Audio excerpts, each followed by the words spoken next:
প্রচারণার দিন শুরুর পর থেকে আমরা আমাদের ঐক্যবদ্ধ শিক্ষার্থী জোটের পক্ষ থেকে আমাদের প্রচারণার যে কার্যক্রম সেটি শুরু করেছিলাম এবং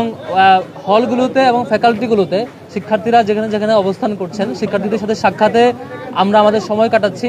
এবং শিক্ষার্থীদের সাথে মিশছি। শিক্ষার্থীরা আলহামদুলিল্লাহ ভালো রেসপন্স করছে, বিশেষত নারী শিক্ষার্থীরা বেশ ভালো রেসপন্স করেছে এখন পর্যন্ত। আমরা আমাদের প্রচারণা চালিয়ে নিয়ে যাচ্ছি। এর মধ্যে ডাকসু নির্বাচনের সময় যত গড়িয়ে আসছে, ছাত্র শিবিরের প্যানেলের কার্যক্রম যত বেশি, আমাদের ঐক্যবদ্ধ শিক্ষার্থী জোটের কার্যক্রম যত বেশি এগিয়ে যাচ্ছে, এর মধ্যে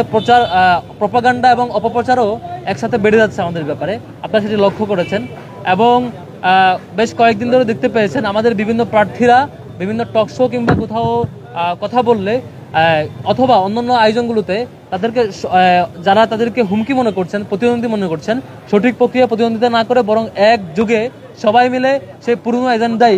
দিন শেষে আবার নতুন করে হাজির করার চেষ্টা করছেন। আমরা স্পষ্টত ক্লিয়ার করছি, বারবার বলেছি আমরা ৭১ এবং পরবর্তী ২৪ সংক্রান্ত ইস্যুতে বলেছি ৭১ এবং ২৪কে মুখোমুখি যারা দাঁড় করাতে চায় তাদের বিরুদ্ধে আমাদের স্ট্যান্ড, আমাদের প্রতিবাদ আমরা সেই টিএসসিতে আমাদের প্রোগ্রামের সময় আমরা ক্লিয়ার করেছি এবং এটাও ক্লিয়ার করেছি বেশ কয়েকটি পক্ষ তাদের শিক্ষার্থী বিচ্ছিন্নতার কারণে, জনবিচ্ছিন্নতার কারণে নিজেদের কোনো এজেন্ডা না পেয়ে, শিক্ষার্থীদের কাছে